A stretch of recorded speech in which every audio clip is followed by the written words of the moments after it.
Kalau untuk bangun nih ya Mbak ya, pertama memang pertama kali tanahnya itu dilihat dulu Mbak, karena itu dasarnya apakah tanah tersebut itu padang atau tanah tersebut pernah dibuat nyun sewu, misalkan buat ngubur-ngubur kelas atau yang lainnya seperti itu ya, itu harus dibersihkan dulu karena itu pengaruh pertama. Kemudian saat pembangunan pondasinya itu peletakan batu pertama itu kalau bisa itu yang menempati, misalkan suami didoani dulu, jangan nggak nyuruh, nggak harus nyuruh kok, nggak harus nyuruh oh kudu wong tuwek sing enggak. Sakderenge nglajengaken mirsani video sakjangkepipun, kula aturi kapurih nutul tombol subscribe supados boten ketinggalan video salajengipun. Kagem kemanfaatan video menika monggo dipun like, komen lan ugi share. Mugi panjenengan sedaya pinaringan seger waras, bejo donya bejo akhirat, rahayu rahayu rahayu sagung dumadi. Assalamualaikum Mbak Fitka. Waalaikumsalam. Salam rahayu Mbak. Rahayu sagung dumadi. Gimana Mbak kabarnya? Alhamdulillah saya sedanten nih. Jenengan pripun? Harus sehat selalu Mbak, alhamdulillah. Alhamdulillah. Ini ya Mbak, kita ketemu ternyata saya juga sempat mencari siapa yang punya channel Fitka dan ternyata teman lama. Kita sedikit ya Mbak. Jadi aku tuh beberapa kali komen yang jenengan itu, tapi gak ada respon, mungkin karena Mbaknya membatasi kali. Saya jarang baca komen Mbak, bahkan komen yang masuk itu nggak semua tampil, nggak semua tampil. Jadi mungkin ya pas itu saya nggak baca atau mungkin nggak ngerti gitu, jadi nggak bisa balesin. Oh ya, kan aku lihat channelnya Mbak kan juga tentang kejawen, tentang adat Jawa yang sekarang mulai nggak diinikan sama masyarakat, diabaikan lah bisa dibilang kayak gitu. Tapi sekarang kayak anak muda itu mau mempelajari ya Mbak, sekarang kayak tentang weton-weton kayak gitu. Nah ini aku mau tanya ini Mbak, gimana sih Mbak ciri-cirinya rumah itu nggak cocok sama penghuninya? Karena sekarang kan orang itu kebanyakan bangun rumah sakarepe dhewe, kadang nggak nurut sama hitungan Jawa. Nah menurut Mbak gimana? Ya karena sekarang ini banyak orang-orang tua yang tidak memberikan edukasi atau pengetahuan kepada anak-anaknya ya. Jadi kayak adat budaya Jawa itu kayak ditinggalkan gitu, dianggap kuno gitu ya. Nah kalau ciri-ciri rumah yang tidak cocok dengan penghuninya itu biasanya kalau ditempati nanti yang menghuni itu kadang ada yang sakit-sakitan, terus yang awalnya rukun itu kadang kayak memanas gitu, jadi sering bertengkar. Terus cari rezeki itu kadang-kadang juga sulit, yang tadinya itu lancar itu kok jadi sulit. Jadi hawanya rumah itu walaupun ventilasi sudah bagus tapi rasanya kayak ungkep. Itu nanti itu berdampak ke rezeki apa enggak Mbak?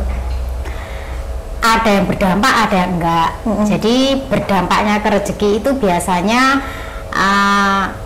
katakanlah misalkan kerjanya itu dagang atau bisnis gitu ya, itu biasanya pendapatannya bagus, lancar. Ini kok berkurang, ini kok turun jauh gitu. Terus kalau enggak dampak ke rezeki itu ke kesehatan, jadi kayak yang gampang sakit-sakitan, padahal sebelumnya itu sebelum menempati rumah tersebut tuh enggak kayak gitu, dan ini berkelanjutan terus-terusan. Terus apa kayak gitu kalau kadung di situ Mbak istilahnya, itu apakah bisa nanti kayak disarati supaya nanti itu kejadian yang buruk nggak terjadi atau gimana gitu, gimana Mbak? Kadang kan kita kan pemberian orang tua segala macam gitu, kadang beli di situ mahal-mahal gitu, gimana Mbak? Kalau memang nggak cocok nih ya Mbak, padahal itu bukan bangun sendiri ya, itu misalkan hibah dari orang tua atau warisan, nah itu bisa Mbak dibersihkan, itu bisa, tapi dicari dulu sumber penyebabnya. Penyebabnya itu apa? Misalkan kalau dulu misalkan pernah ditumbali ya, dicari nanamnya tumbal itu dulu di mana. Nah itu dilepas karena mungkin tidak cocok dengan yang menghuni, atau dibersihkan dengan cara bahasanya sekarang itu lek ngarannya apa, diruqyah. Oh iya, rumah juga bisa ya Bu ya Mbak? Bisa, jadi dibersihkan auranya supaya auranya itu tidak mengenai kita. Terus selain itu apa nanti itu juga berdampak ke hubungan suami istri atau juga ada yang meninggal nanti? Ada kaitannya juga. Kalau seperti itu enggak rumahnya saja sih ya, bisa jadi satuan wetonnya mungkin tidak cocok, atau mungkin karena memang efek dari rumah tersebut yang mana lebih dominan daripada satuan wetonnya. Pasangannya sekarang ini kan mesti ini kan yang pengennya rumah sendiri segala macam seperti itu. Untuk mencari rumah yang ideal untuk pasangan itu yang bagaimana supaya nanti kedepannya itu dipakainya nyaman, tentram, dan membawa rezeki yang keberlimpahan untuk pasangan itu, atau harus nyetornya dicocokin dulu sama nanti bangun pertama peletakan baju pertama atau gimana ya Mbak? Kalau untuk bangun nih ya Mbak ya, pertama memang pertama kali tanahnya itu dilihat dulu Mbak, karena itu dasarnya apakah tanah tersebut itu padang, atau tanah tersebut pernah dibuat nyun sewu, misalkan buat ngubur-ngubur kelas atau yang lainnya seperti ya, itu harus dibersihkan dulu karena itu pengaruh pertama. Kemudian saat pembangunan pondasinya itu peletakan batu pertama itu kalau bisa itu yang nempati, misalkan suami didoani dulu, jangan nggak nyuruh, nggak harus nyuruh kok, nggak harus nyuruh oh kudu wong tuwek sing enggak ya, yang nempati aja, yang nempati didoani. Setelah itu saat nanti peletakan batu sudah dilepo, dicat, itu penggarisan pertama itu juga suaminya yang didoain juga. Iya, didoain juga. Terus waktu yang peletakan batu pertama itu ada kayak ritual kayak semacam selamatan atau diberi bunga gitu Mbak? Kalau menurut Jawa iya Mbak, kita itu kan segala sesuatu dianjurkan untuk mengingat leluhur ya. Jadi supaya rumah itu adem, ayem, tentrem, rezekeni, barokai, itu sebaiknya ya diberi apa yang menjadi adate wong Jawa, ben kailang Jawa nih. Karena pada dasarnya dengan begitu kita itu juga sebenarnya mengingat Sang Pencipta Mbak. Wong itu semua juga seperti bunga dan lain sebagainya kan juga ciptaannya. Nah itu Mbak, kayak kan jenengan juga mengingat leluhur. Menurut jenengan itu kita mengingat leluhur itu penting nggak sih Mbak? Terus kalau cara simpel untuk mengingat leluhur itu seperti apa? Biar anak muda-muda sekarang itu ya biar tahu, kayak kita kan kayak apa namanya, kita aja tahu loh silsilah Nabi itu, kenapa juga penting juga kan kita mengingat semua leluhur di atas kita. Nah itu menurut jenengan gimana cara mengingat secara simpel leluhur kita? Kalau mengingat leluhur itu menurut saya ya penting juga supaya kita tahu kita itu garis keturunannya itu sampai mana gitu. Nah caranya kita itu kalau doa ya, kirim doa, sebut nama leluhur kita yang kita tahu sampai mana, misalkan dari mbah kemudian buyut ke canggah dan ke atasnya lagi.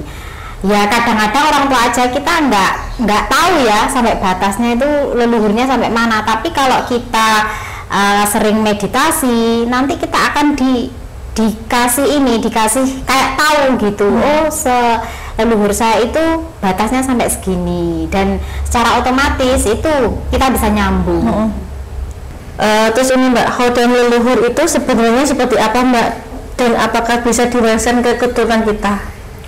Khodam leluhur itu sebenarnya kan perewangannya leluhur kita Mbak.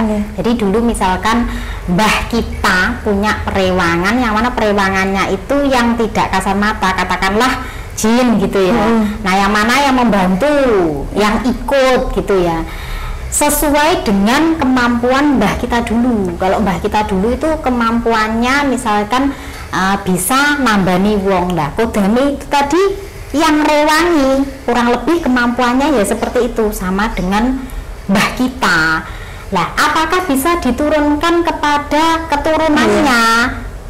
Bisa iya, bisa tidak, karena walaupun satu terah itu tergantung kemampuan keturunannya itu tadi sefrekuensi enggak, karena ada mbahnya dulu mumpuni tapi keturunannya enggak ada yang bisa, karena itu tadi tidak seenergi dengan mbahnya. Jadi biasanya milih Kalau keturunannya itu banyak, salah satunya nanti yang memiliki sifat dan energi yang sama itu biasanya nurun. Berarti nggak harus di bawahnya tuh mbak ya, berarti terserah si khodamnya itu memilih ke siapa gitu ya mbak? Ya bisa, maka itu karena permintaan mbak. Jadi kalau keturunannya itu memiliki energi yang sama ya, walaupun dia tidak minta bisa ikut, atau dia memang minta seperti magnet. Ya, seperti magnet. Jadi ada daya tariknya kalau memiliki energi yang sama. Biasanya dia itu bisa dilihat dari kebiasaannya mbahnya dulu apa, dia itu kurang lebih seperti itu. Walaupun nggak 100% plek sama dengan mbahnya, tapi dia ada kemampuan kurang lebih sama kayak mbahnya. Apakah mbahnya itu juga merasa kalau butuh kuki loh kata yang bakal tak turun kayak gitu, gimana apa mbahnya udah terasa ya mbak kayak gitu? Iya, biasanya terasa karena itu kan kayak ini ya, kayak magnet ya mbak ya kan.